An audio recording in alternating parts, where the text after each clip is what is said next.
Hello, welcome back to the another virtual class of history. So today we are going to discuss about the archaeological sources that comes under the age of Guptas. In the previous class we discussed the literary sources, the works written by Kalidas, and moreover about the visit of foreign travelers, their records, their stay in the country. Like Huang Sung was the Chinese pilgrimage who came to India. Fain also was there. So their work has given us a lot of information about the Gupta period. So today we are going to discuss mostly about Allahabad pillar inscription, which comes under archaeological sources, and after completing this we'll discuss about Nalanda University and its contribution to the field of education. You might have heard about Nalanda University. We'll try to give a little bit time to understand about Nalanda University, which was one of the famous university of our country, or we can say that it is one of the oldest university. Now it is not there, but the students all over the world, they used to come and study here. Even Huang Sung was there, who came to this country and studied in this university, and then he left for his country. So let's start with it. Allahabad pillar inscription. So before that, I would like to ask you to subscribe my channel if you're not subscribed till now, so that it will reach to the unreached through your sharings and all. Okay, so let's start. So archaeological sources, like a large number of inscriptions of this period has been discovered in different parts of the country. Okay, extending from Hunza in Kashmir to Bihar in the east. Okay, including places in Gujarat is also there, Maharashtra, Madhya Pradesh, okay, and then Uttar Pradesh even. So out of all this, my dear, the most important is the Allahabad pillar inscription. So let us focus more on that. Okay, so among the well-known inscriptions of the period is the Allahabad stone pillar. Okay, that is of Samudragupta, which was inscribed on pre-existing Ashokan pillar. Why I am saying pre-existing Ashokan pillar? That pillar was erected by during the Ashoka's time. Certain records of Ashoka is also mentioned there. So that pre-existing Ashokan pillar later on once again has been inscribed by the glory of Samudragupta's war and conquest. Okay, so Samudragupta's inscription is a panegyric. It is the word used, panegyric. Panegyric means a composition in praise of someone. Panegyric means composition in praise of someone. That was done by Harishena. Okay, so we can say that it describes what is described in that Allahabad pillar inscription. It describes his conquest. Whose conquest? Samudragupta's conquest of extensive territories in the east, that is in Punjab, Haryana, okay, Rajasthan, Uttar Pradesh, Bihar, Madhya Pradesh, Odisha, Andhra Pradesh, okay, and Tamil Nadu. Okay, the inscription is also important because it gives us a political geography of India. It gives us a political geography of India, that it indicates by naming the different kings and people with whom Samudragupta came in contact and who were defeated in his hand. Okay, so during the 4th century we see whoever kings were there during that time, their names also comes in that inscription. So Allahabad pillar inscription is one of the most important source of information of the age of Guptas. So definitely we have to depend upon these sources only. Without these sources we cannot construct the history of the Guptas properly. Okay, so next one is Nalanda University. So apart from archaeological sources, other literary sources we have already done in the previous chapter. So if you have not watched those previous part, then I request you all to watch it for the better understanding of this continuation of this chapter, the age of Guptas. Okay, now next one we'll discuss about is Nalanda University. Nalanda University was greatly responsible for spreading Indian culture in many foreign countries like Tibet, China, okay, and Central Asia and Southeast Asian countries. So it was one of the most important and one of the most popular university of an ancient period. So let us know more about this university in detail. So excavations at Nalanda have brought to light a very large campus with large number of buildings, including halls, okay, residential areas, temples of the famous Buddhist university. Okay, the establishment of Nalanda University had its beginning during the Gupta period. It started during the period of Guptas. So where it is, Nalanda is situated near Rajagrihi, that is in Bihar. Nalanda was one of the most important seat of Buddhist learning. Nalanda was one of the most important seat of Buddhist learning in ancient India. So according to the Buddhist tradition, it was established as a small monastery. Towards the end of Gupta period, it was established by one of the person. So proper idea is not given over here. So it was established during the time of Sakra Aditya, okay, who is identified as Gupta monarch, that is Kumara Gupta I. So it was been started during Gupta monarch, that is Kumara Gupta I, that is in 414 to 455 AD. Okay, so we get a clear idea of the literary activity in the reign of Harsha. Harsha period was also there. Okay, from the descriptions of the far-famed university of Nalanda, it counted that 10,000 students on its roll. Altogether, how many students? 10,000 students studied in that university. Actually, it was a Buddhist monastery. Later on, it was converted into a university. Like how it was done? Many kings and rich men converted this small monastery into a big university. Okay, with their offerings, with their lavish gifts and endowment. So they have made this small monastery into a big university. So we can say that at this time, Huangshan, who was one of the foreign visitor who came to India, my dear, he visited to this university. It was when Huangshan visited this university. At that time, it was a 6-storied building.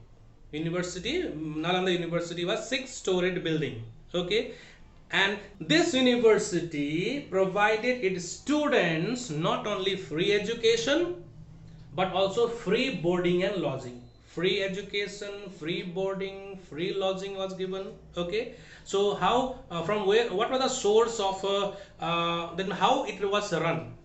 Where was the money coming from to run this university? So definitely revenue of 100 villages, revenue from 100 villages were collected, and that amount was utilized for running the university by providing the students with free education, free boarding and lodging. Okay, Huangshan says that only 2 or 3 students out of 10 students passed the admission examination. Admission tests were conducted during that time. Suppose for example 10 students gave the test. So out of 10 only 2 or 3 cleared the test. So just imagine the standard of education procedure being followed in that university. Okay, so no fees were charged.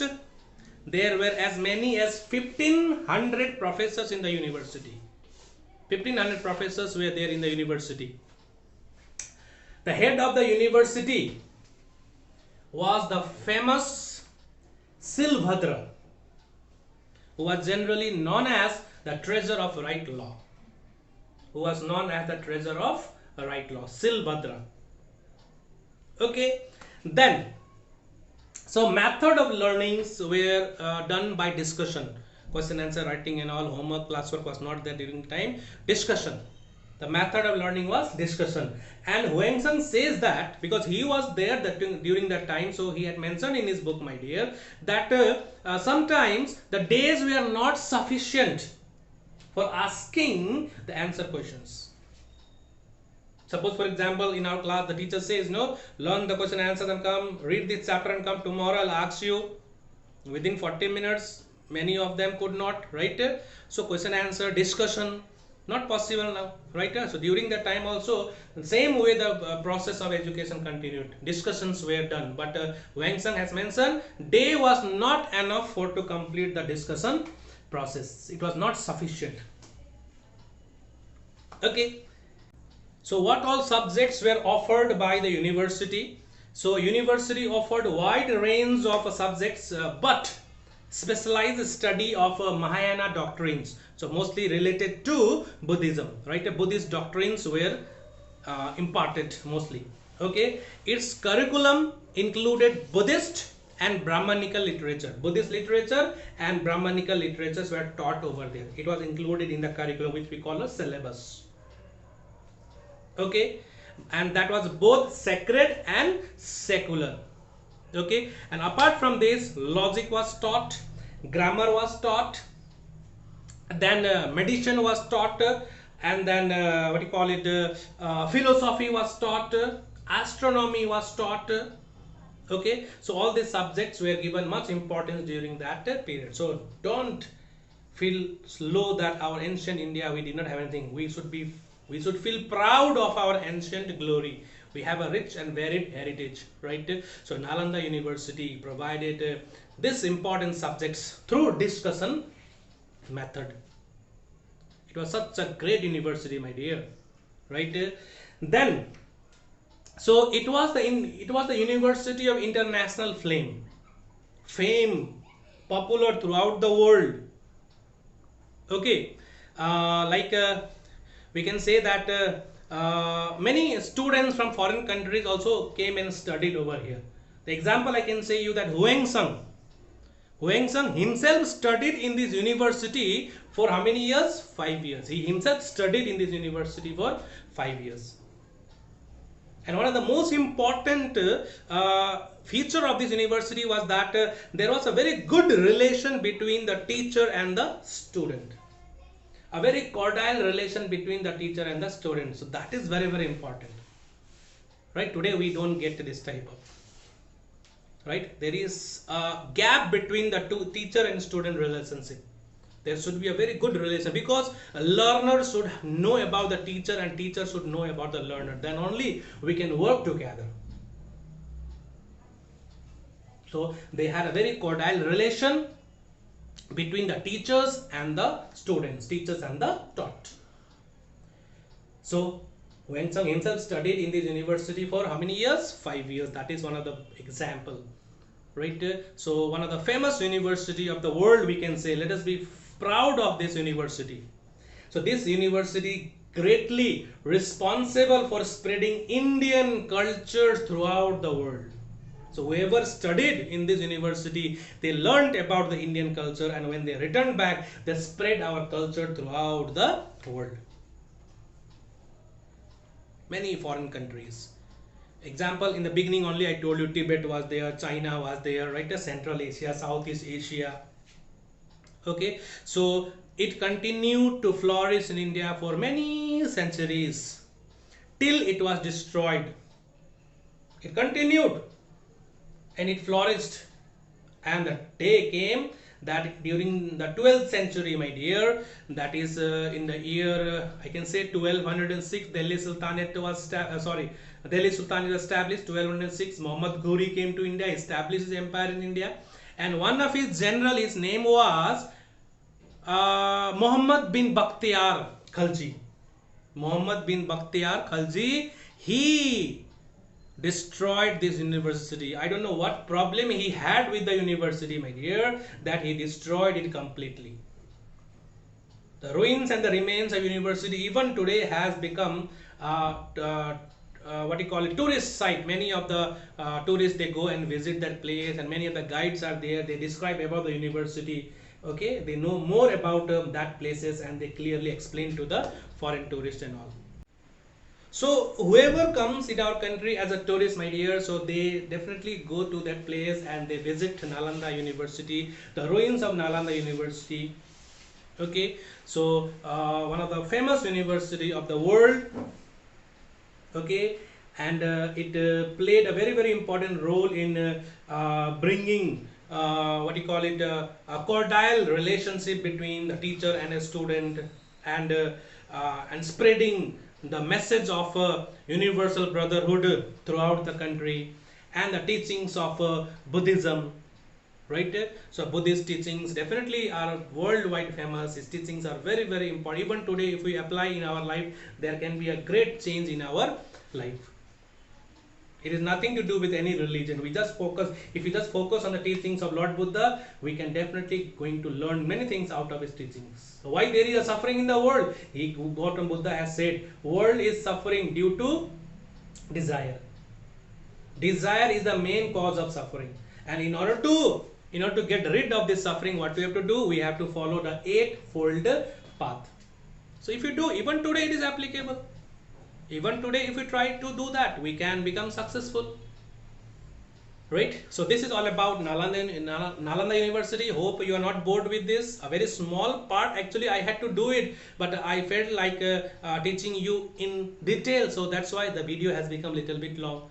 I know many of them will not reach to this part also. Just 1 or 2 minutes of the video, they'll watch it and they get bored, so then they don't have any interest in watching it. Okay, so anyhow, my duty is to spread what I know to my students. So hope you all have understood this part. So in the next part, we'll discuss the remaining part of this chapter. So today we discuss these two parts. Okay, so this two part, let me take it. This one also we did it, and this one also we did it. Okay, Nalanda University. Hope you might have understood and you got lot of information about Nalanda University, which was one of the most famous university of the ancient time, and even today we remember it. Many of the tourists comes and visits these places. So this much for today. Hope you all have understood this part. Not a big deal, just we had to go through the sources and the university. Where is Nalanda University situated? Okay, how it was run, how many students were there, what was the main parts of the university, who destroyed the university. These are some of the questions you may be asked in your board exams. Okay, so hope you all have watched this video till now, right? And those who have not watched the previous one, please do it. Okay, so we'll meet again in the next class. Till then, take care, stay safe, bye bye.